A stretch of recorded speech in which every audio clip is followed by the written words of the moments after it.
નમસ્કાર, હું નીતિન પટેલ. તમે જોઈ રહ્યા છો સમાચાર મેં આગળ ન્યૂઝ. હવે જોઈએ આજના સમાચાર.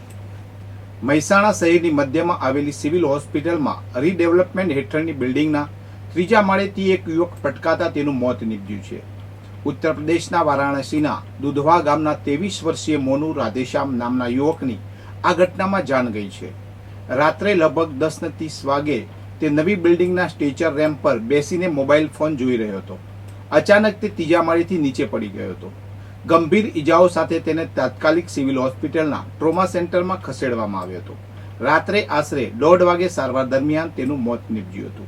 સિવિલ હોસ્પિટલનું રીડેવલપમેન્ટ અને રિકન્સ્ટ્રક્શનનું કામ સુરતની મેસર ડી.એચ. પટેલ એજન્સી દ્વારા કરવામાં આવી રહ્યું છે. આ કામની દેખરેખ સરકારની નિયુક્ત પીઆઈયુ એજન્સી દ્વારા થઈ રહી છે.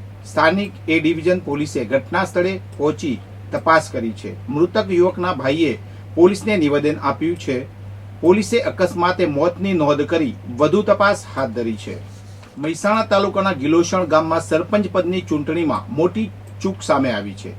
ગત 22મી જૂને યોજાયેલી ચૂંટણીમાં વિજેતા બનેલા મહિલા સરપંચની ઉંમર નિયત વયમર્યાદા કરતાં ઓછી હોવાનું બહાર આવ્યું છે. રાજ્ય ચૂંટણી પંચના નિયમ મુજબ સરપંચ પદ માટે ઉમેદવારની ઉંમર ઓછામાં ઓછી 21 વર્ષ હોવી જરૂરી છે, પરંતુ અફરોશ અબ્બાસ મિયા પરમાર નામની યુવતીની ઉંમર આ મર્યાદાથી 7 મહિના ઓછી હોવા છતાં તેનું ઉમેદવારી ફોર્મ સ્વીકારવામાં આવ્યું હતું.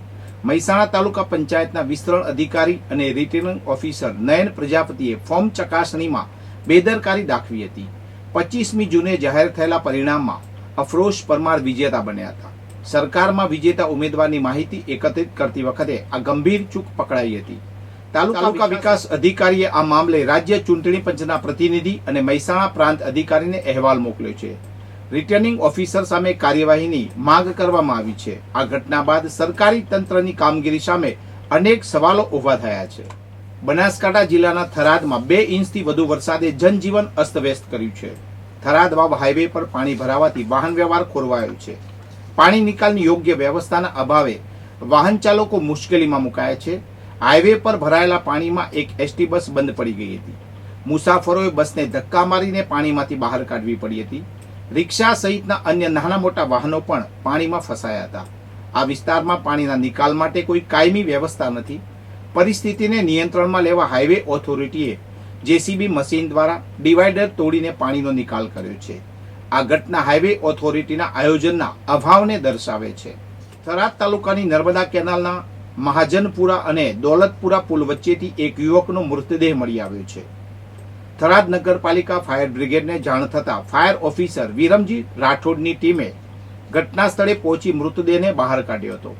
પ્રથમ તપાસમાં મૃતકની ઓળખ થઈ શકી ન હતી. મૃતકના જમણા હાથ પર જે અક્ષર અને હાર્ટબીટનું ટેટુ જોવા મળ્યું હતું. તપાસ દરમિયાન મૃતકના પેન્ટના ખિસ્સામાંથી એક મોબાઈલ ફોન મળી આવ્યો હતો. ફાયર ટીમે મોબાઈલમાંથી મળેલું સિમ કાર્ડ પોતાના ફોનમાં નાખીને પરિવારનો સંપર્ક સાધ્યો હતો. આ રીતે મૃતકની ઓળખ થઈ શકી હતી. બનાસકાંઠા જિલ્લાના પાલનપુર, દાંતીવાડા, ધાનેરા અને વડગામ તાલુકામાં ભારે વરસાદ વરસ્યો હતો, જેને લઈ અનેક નીચાણવાળા વિસ્તારોમાં પાણી ભરાયા છે. પાલનપુરની વિવિધ સોસાયટીઓના 200થી વધુ ઘરોમાં પાણી ઘૂસી જતા સ્થાનિકોને ભારે મુશ્કેલી વેઠવાનો વારો આવ્યો છે. પાલનપુર શહેરના બેચરપુરા, ગઠામણ હાઈવે, મફતપુરા, આનંદનગર અને કોલેજ કમ્પાઉન્ડની જાંબાઈવાડીમાં વરસાદી પાણી ભરાયા. વિવિધ સોસાયટીના 200થી વધુ રહીશોના ઘરોમાં પાણી ભરાતા લોકો મુશ્કેલીમાં મુકાયા હતા. ઊંઝા શહેર અને આસપાસના વિસ્તારોમાં વહેલી સવારથી વરસાદી માહોલ જામ્યો છે. દિવસભર ધીમી ધારે ઝરમર વરસાદ વરસતા વાતાવરણમાં ઠંડક પ્રસરી ગઈ છે. વરસાદને કારણે શહેરના માર્ગો પર પાણી ફરી વળ્યા છે. નીચાણવાળા વિસ્તારોમાં પાણી ભરાવાની સ્થિતિ સર્જાઈ છે. ગ્રામ્ય વિસ્તારમાં ખેતરોમાં પણ પાણી ભરાયેલા જોવા મળ્યા છે. ખેડૂતો માટે આ વરસાદ લાભદાયી સાબિત થશે. વિશેષ કરીને કપાસના પાકને આ વરસાદથી ફાયદો થવાની આશા છે. સમગ્ર પંથકમાં વરસાદી માહોલને કારણે લોકોને ગરમીમાંથી રાહત મળી છે.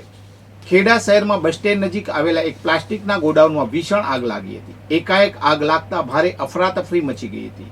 જોત જોતામાં આગે વિકરાળ સ્વરૂપ લેતા 1 કિલોમીટર સુધી ધુવાણાના ગોટે ગોટા જોવા મળ્યા હતા. ખેડા અને નડિયાદની ફાયર વિભાગની ટીમો દોડી આવી હતી. જોકે બનાવમાં કોઈ જાનહાનિના અહેવાલ નથી. ખેડા પ્રાંત અધિકારી, મામલતદાર, ખેડા ટાઉન પીઆઈ અને માતર વિધાનસભાના ધારાસભ્ય સહિતના અધિકારીઓ ઘટના સ્થળ પર પહોંચ્યા હતા.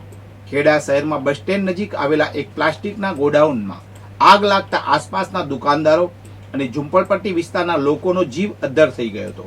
ઘટનાની જાણ ખેડા અને નડિયાદ ફાયર સ્ટેશને કરવામાં આવતા ફાયર વિભાગના કર્મચારીઓ દોડી આવ્યા હતા અને આગ પર પાણીનો છંટકાવ કરી કાબૂમાં લેવાનો પ્રયાસ કર્યો હતો. વધુ સમાચાર માટે જોતા રહો સમાચાર મેં આગે ન્યૂઝ. નમસ્કાર.